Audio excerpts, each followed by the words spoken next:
Revista Espírita. Terceiro ano, 1860. Jornal de Estudos Psicológicos. Publicada sob a direção de Allan Kardec. Outubro de 1860. Uma sessão entre os espíritas.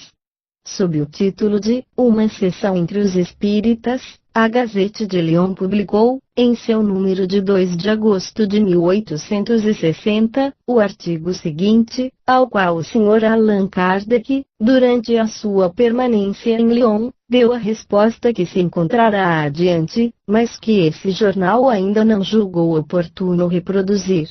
Chamam-se espíritas certos alucinados que, tendo rompido com todas as crenças religiosas de sua época e de seu país, fazem, todavia, profissão de se crerem em relação com os espíritos. Gerado pelas mesas girantes, o espiritismo, entretanto, não é senão uma das 1000 formas desse estado patológico no qual o cérebro humano pode cair, quando se deixa levar a essas 1000 aberrações das quais a antiguidade, a Idade Média e os tempos atuais não deram senão muitos exemplos. Condenados prudentemente pela Igreja, todas essas pesquisas misteriosas que saem do domínio dos fatos positivos, não têm outro resultado que o de produzirem a loucura naqueles que dela se ocupam, supondo que este estado de loucura já não tenha passado ao estado crônico no cérebro dos adeptos, o que está longe de ser demonstrado. Os espíritas têm um jornal em Paris, e basta ler-lhe algumas passagens para se assegurar de que não exageramos nada. A inépcia das perguntas dirigidas aos espíritos que são evocados, não tem igual senão a inépcia de suas respostas, e se lhes pode dizer, com razão, que não vale a pena retornar do outro mundo para dizer tantas bagatelas. Breve essa loucura nova, renovada das antigas, virá cair sobre a nossa cidade. Lyon possui espíritas, e é na casa de simples canus que os espíritos se dignam manifestar-se. O antro de Trofonius está situado, numa oficina, o grande sacerdote do lugar é um trabalhador em seda, e a Sibila é a sua esposa, os adeptos são geralmente obreiros, porque ali não se recebe facilmente aqueles que, pelo seu exterior, anunciam muita inteligência, os espíritos não se dignam manifestar-se senão aos simples. Provavelmente, foi o que nos valeu para sermos admitidos. Convidado para assistir a uma das reuniões hebdomadárias dos espíritas lioneses, penetramos numa oficina contendo 4 operários, dos quais um achava-se desprovido de trabalho. Foi ali, entre essas 4 potências, que a Sibila tomou o lugar em face de uma mesa quadrada, sobre qual se esparramava um caderno com uma pena de pato. Notai bem que dissemos uma pena de pato, e não uma pena metálica, os espíritos tendo horror aos metais.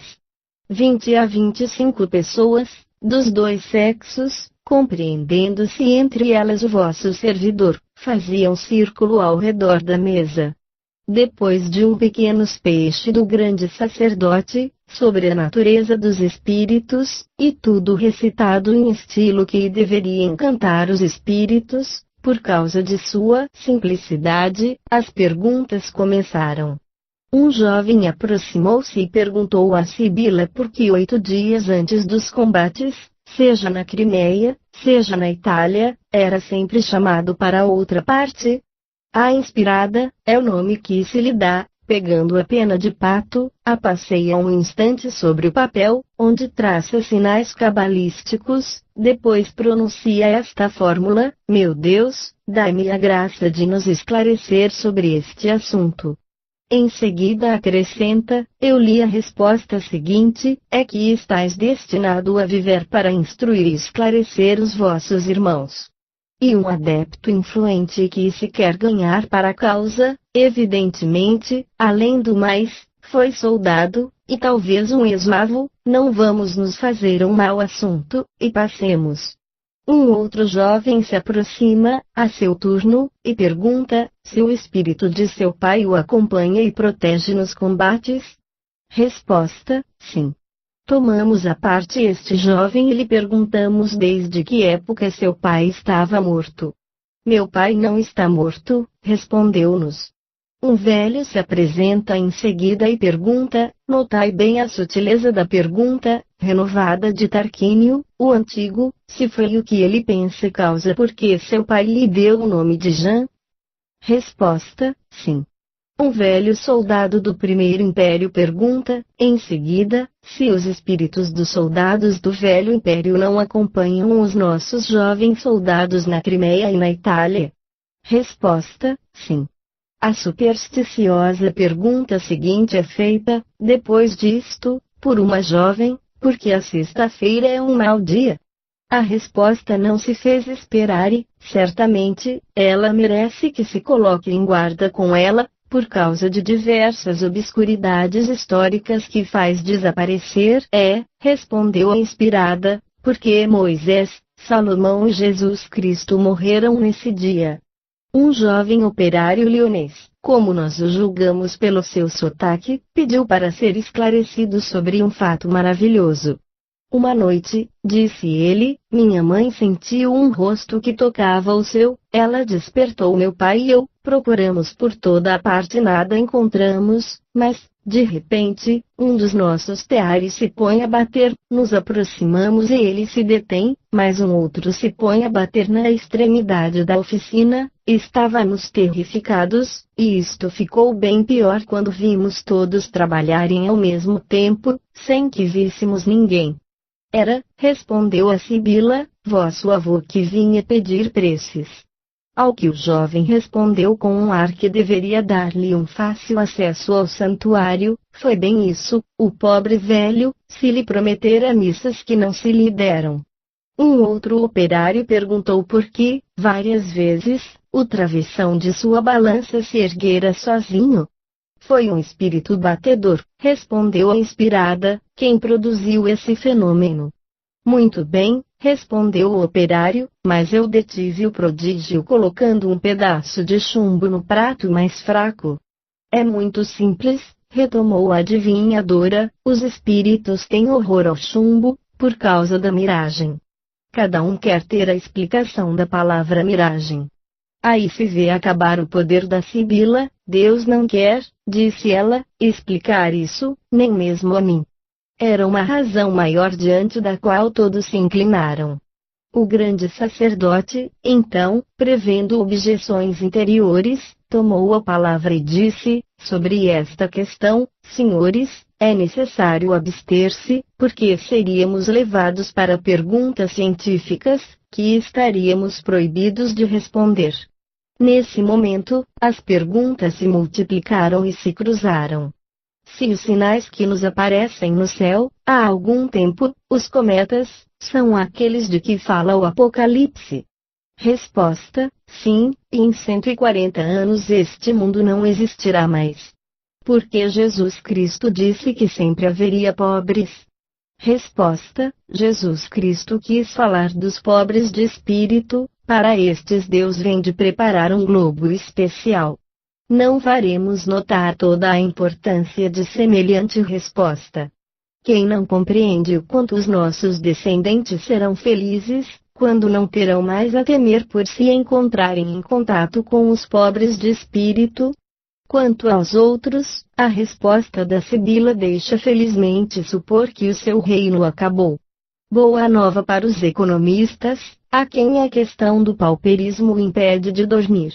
Para terminá-la, uma mulher de 40 a 50 anos se aproxima e pergunta se seu espírito já esteve encarnado e quantas vezes. Estaríeis muito embaraçados para responderem, eu também, mas os espíritos têm respostas para tudo.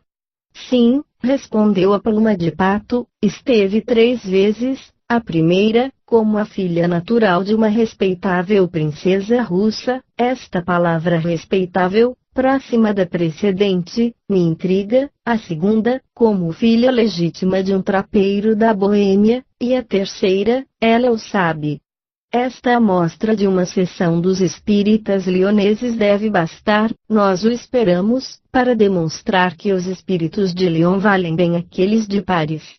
Mas nos perguntamos se não seria melhor impedir pobres loucos de o tornarem ainda mais. Antigamente, a Igreja era bastante poderosa para impor silêncio a semelhantes divagações. Ela feriria talvez muito forte, é verdade, mas deteria o mal. Hoje, uma vez que a autoridade religiosa é impotente, uma vez que o bom senso não tem bastante império para fazer justiça a tais alucinações, a outra autoridade não deveria intervir neste caso, e por fim há práticas das quais o menor inconveniente é tornar ridículos aqueles que com isso se ocupem. C.M. Resposta do Sr. Allan Kardec. Ao Sr. Redator da Gazette de Lyon. Senhor, foi-me comunicado um artigo, assinado C.M., que publicastes na Gazette de Lyon, de 2 de agosto de 1860, sob o título, Uma Sessão entre os Espíritas. Nesse artigo, se não fui atacado senão indiretamente, o sou na pessoa de todos aqueles que partilham as minhas convicções, mas isto não seria nada se as vossas palavras não tendessem a falsear a opinião pública sobre o princípio e as consequências das crenças espíritas, derramando o ridículo e a censura sobre aqueles que as professam, e que assinalais a vindita legal. Peço-vos permitir-me algumas retificações a esse respeito, esperando de vossa imparcialidade que, uma vez que crestes dever publicar o ataque, bem gostaríeis de publicar a minha resposta.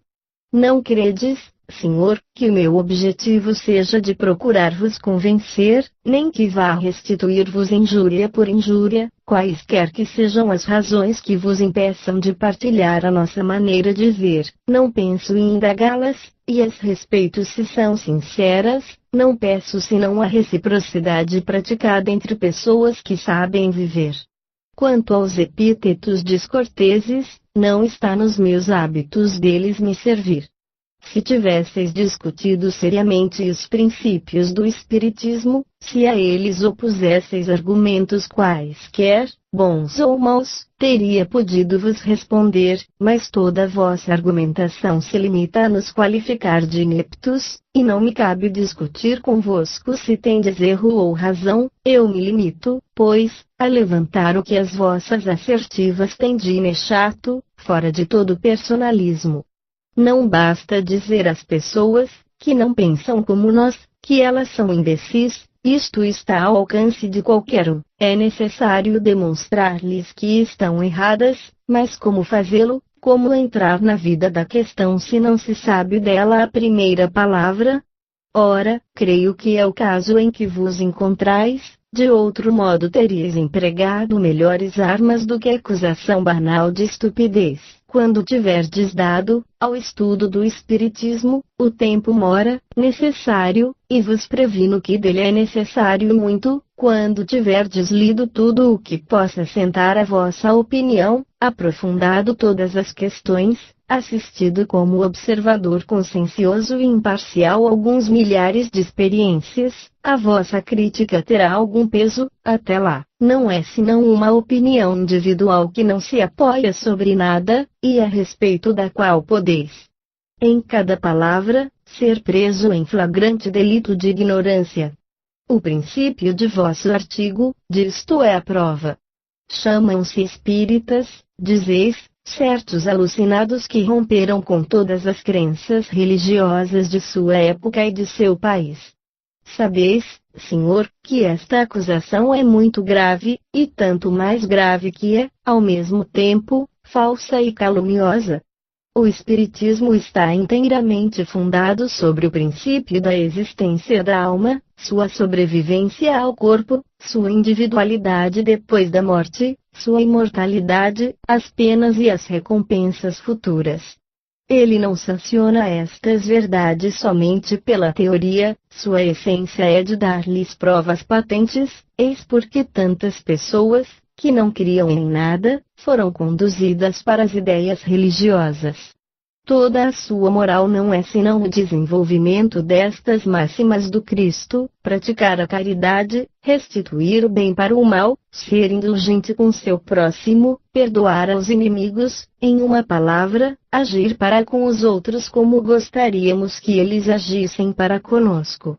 Achais, pois, estas ideias muito estúpidas? Romperam com toda a crença religiosa aqueles que se apoiam sobre as próprias bases da religião? Não, direis, mas basta ser católico para ter estas ideias, tê-las, seja, mas praticá-las é outra coisa, ao que parece.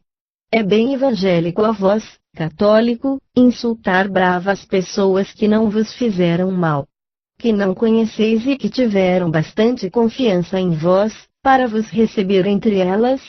Admitamos que estejam no erro, será prodigalizando-lhes injúria, irritando-as que as conduzireis?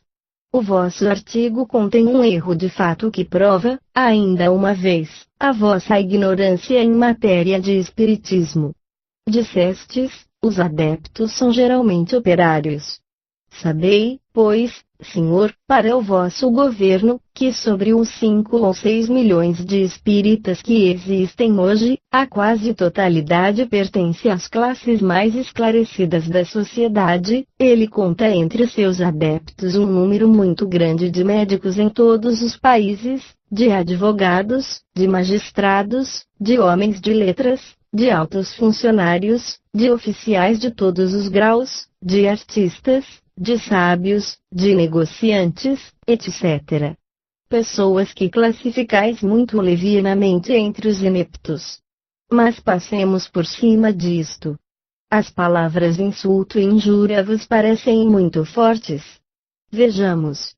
Pesastes bem a importância de vossas palavras quando, depois de ter dito que os adeptos são geralmente operários, acrescentais, a propósito das reuniões lionesas, porque ali não recebem facilmente aqueles que, pelo seu exterior, anunciam muita inteligência, os espíritos não se dignam manifestar-se senão aos simples, provavelmente, foi o que nos valeu para ser ali admitido. E mais longe esta outra frase, depois de uns peixes sobre a natureza dos espíritos, e tudo recitado num estilo que deveria encantar os espíritos, por causa de sua simplicidade, as perguntas começaram. Eu não lembro os vossos gracejos a respeito da pena de pato da qual se servia, segundo vós, o médium, e outras coisas também muito espirituosas, falo mais seriamente. Eu não faria senão uma simples anotação, é que os vossos olhos e os vossos ouvidos vos serviram muito mal, porque o médium, de quem falastes, não se serve de pena de pato, e a forma, tanto quanto o fundo, da maioria das perguntas e das respostas, que narrastes em vosso artigo, são de pura invenção, são, pois, pequenas calúnias a favor das quais quisestes fazer brilhar o vosso espírito. Assim, segundo vós, para ser admitido nas reuniões de operários, é necessário ser operário, quer dizer, desprovido de bom senso, e ali não fostes introduzidos senão porque, dissestes, provavelmente vos tomaram por um tolo. Seguramente, acreditando-se que tivesseis bastante espírito para inventar coisas que não são, muito certamente ter-lhe-iam fechado a porta. Saber bem, Senhor, que não atacais somente os espíritas, mas toda a classe operária, em particular a de Lyon. Esquecei-vos de que são estes mesmos operários, estes canudos, como dissestes com afetação, que fazem a prosperidade de vossa cidade, pela sua indústria. Foram pessoas sem valor moral, como esses operários, que produziram Jacuarde. De onde saíram bom número de vossos fabricantes, que adquiriram a sua fortuna com o suor de seu rosto e a força da ordem e da economia? Não é insultar o seu trabalho comparando os seus teares a potências? Derramais o ridículo sobre a sua linguagem, mas esqueceis que seu estado não é de fazer discursos acadêmicos. Há necessidade de um estilo tirado ao cordel para dizer o que se pensa. As vossas palavras, Senhor, não são apenas levianas, emprego esta palavra com comedimento, elas são imprudentes. Se nunca ainda Deus vos reservou dias nefastos, rogai-o para que disto não se lembrem. Aqueles que forem espíritas os esquecerão, porque a caridade isso lhes ordena, fazei, pois, votos para que os sejam todos, porque eles aurem no espiritismo princípios de ordem social, de respeito à propriedade, e sentimentos religiosos. Sabeis o que fazem esses operários espíritas lioneses, que tratais com tanto desdém? Em lugar de irem se distrair num cabaré, ou de se nutrir de doutrinas subversivas e quiméricas, nessa oficina que comparais zombeteiramente ao antro de Trofomus, no meio desses teares de 4 potências, eles pensam em Deus. Ali os vi durante a minha estada aqui, conversei com eles e estou convencido do que se segue, entre eles. Muitos maldiziam seu trabalho penoso, hoje o aceitam com a resignação do cristão, como uma prova, muitos viam com olhos de inveja e de ciúme a sorte dos ricos, hoje, eles sabem que a riqueza é uma prova ainda mais arriscada do que a da miséria, e que o infeliz que sofre, e não cede à tentação, é o verdadeiro eleito de Deus.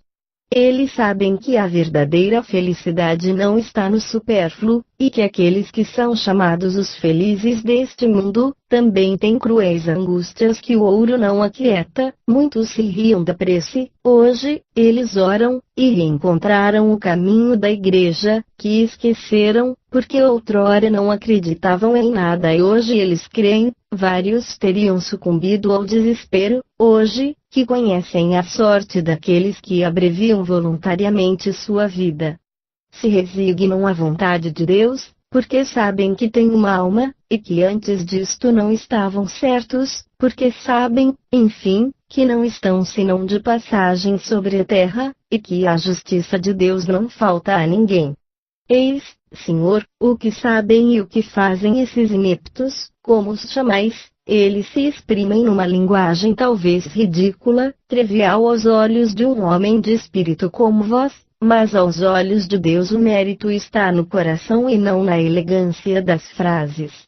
Alhures, dissestes, outrora a igreja era bastante poderosa para impor silêncio a semelhantes divagações.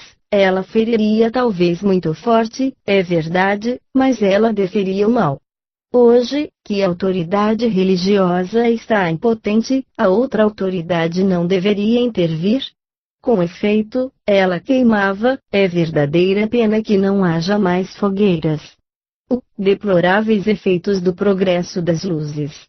Não tenho por hábito responder às diatribes. Se não agisse senão por mim, nada teria dito, mas, a propósito de uma crença que me faz glória de professar, porque é uma crença eminentemente cristã, zombais de pessoas honestas e trabalhadoras, porque são iletradas, esquecendo que o próprio Jesus era operário, vós os excitais com palavras irritantes, chamais sobre elas o rigor da autoridade civil e religiosa, quando são pacíficas e compreendem o vazio das utopias, nas quais foram embaladas, e que vos meteram medo. Devi tomar a sua defesa, lembrando-lhes os deveres que a caridade impõe, e dizendo-lhes que se outros faltam com os seus deveres, não é isso uma razão para deles se isentarem.